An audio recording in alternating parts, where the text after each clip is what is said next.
Chapter 20, Pot Throwing. The sleepover ended at noon the next day, when the last of Janie's friends was picked up by her mother. "See you, Bat," said Frida. "Thank you, Janie. Thank you, Dr. Tam." The first kid to leave had been Israel. His parents had to pick him up early because they were taking a load of Cora's pottery to the farmer's market to sell, which they did every few months, and Israel had to help. It was fun, he had said to Bat before he left, but Bat couldn't tell if that was the truth or not. Bat was still embarrassed about how he had yelled at Israel the night before, but he didn't like to apologize. And anyway, Israel shouldn't have kept pushing him about when they would have to release Thor into the wild. And the next day, a dreary, drizzly sort of day, Israel didn't come to school. "Maybe he's sick," Mom said. "There's a cold going around." She called Israel's house to find out, and sure enough, she found out that Israel had been under the weather. "That's a funny expression," Bat said. His voice felt sort of high and tight, because you can't really be under the weather or over the weather. You can only be in the weather or out of the weather, don't you think? "I think," Mom said, resting one gentle hand on Bat's shoulder, "that maybe you're still upset about fighting with Israel this weekend. Do you want to talk about it?" "I want to know what the weather will be like the rest of the week," Bat said, rolling up onto the balls of his feet. "You want to know whether the weather will be warm?" Mom said, squeezing Bat's shoulder. "Yes," said Bat, glad that Mom wasn't going to make him talk about Israel.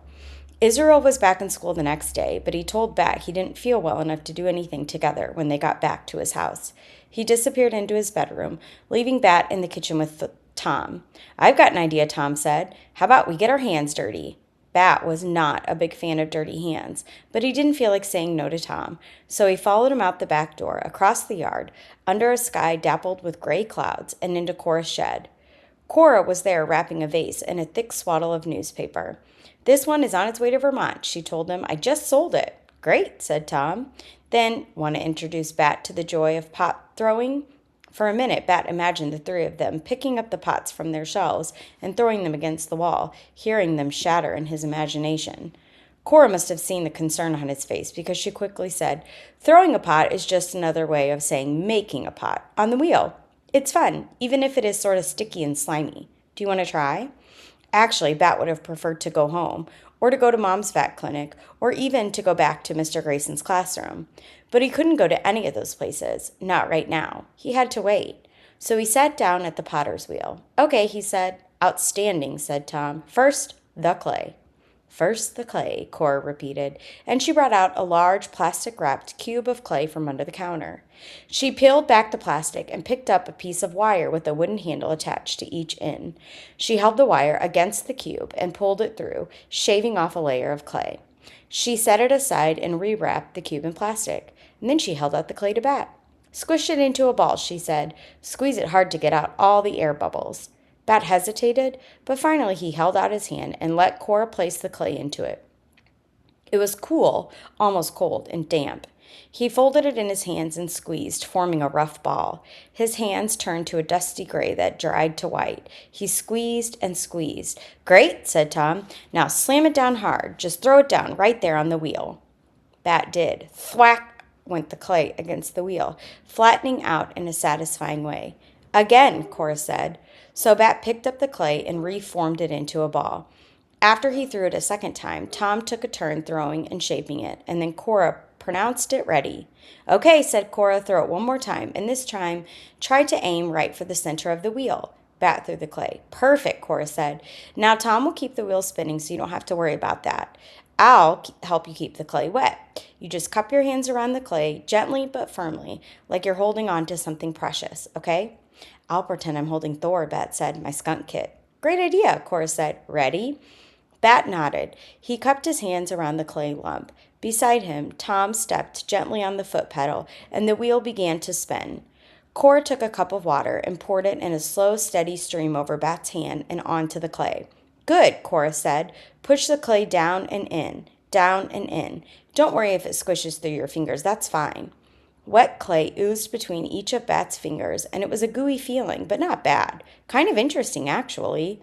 Bat watched the clay spinning in fast little circles. He watched the clay pushing out between his fingers. He felt almost hypnotized by the sensation of the slippery, wet clay in his hands, spinning, the challenge of holding it just right in between his fingers and thumbs, not loosely or it would wobble out of control, not too tightly or the emerging bowl would smush in on the side. But then he could feel the clay beginning to shift off center. It was falling to the side, and he tried to push it back into the center of the wheel, but it seemed like the harder he pushed, the worse it got. And then the clay wasn't a ball anymore. It was a weird floppy tube, and it was twisting and falling, and then he yelled, "It's breaking!" And flicks of clay splattered his face. Tom took his foot off the pedal, and the wheel slowed and stopped. "You did it," he said, grinning. "No, I didn't," Bat said. "I made a mess." "Mess is the beginning of art," Cora said. She was smiling, too. "Do you want to try again?" "Yes," said Bat. "Yes, please." Before Bat went home, he peeked his head into Israel's room, hoping to tell Israel about how he had learned to make a bowl, about how it wasn't perfectly symmetrical, but it was still recognizable as a bowl, and how Cora had called it creatively catawampus. Maybe he could even say something to Israel to let Israel know that he felt bad about their fight. But Israel was in his bed, his covers pulled up over his chin, his eyes closed. Working with the potter's wheel had made Bat feel so good, and he really wanted to tell Israel all about it. He almost went over to Israel's bed to see if he was really asleep or just resting. But then Tom yelled, "Bat, your mom is here." Bat hesitated, looking at the sweaty curls on Israel's forehead, and then quietly he backed out of Israel's room, feeling sort of lonely and disappointed that he wouldn't be able to say goodbye. All right, you have two options, Dazzle Dragons. I want you to think about the ways we talked earlier about how to make sure that you're understanding what you read, and that's called comprehension. I want you to get out your reading response notebook and choose one way that we said you know how you read, what you read made sense to you. If you feel like, I don't know which of these to choose that I comprehended what I read, then I want you to make a connection. Maybe a connection to a time where Bat felt excited about the clay, or maybe a time where he felt frustrated that he almost ruined it, or maybe a time that he felt lonely because he wasn't able to share with Israel.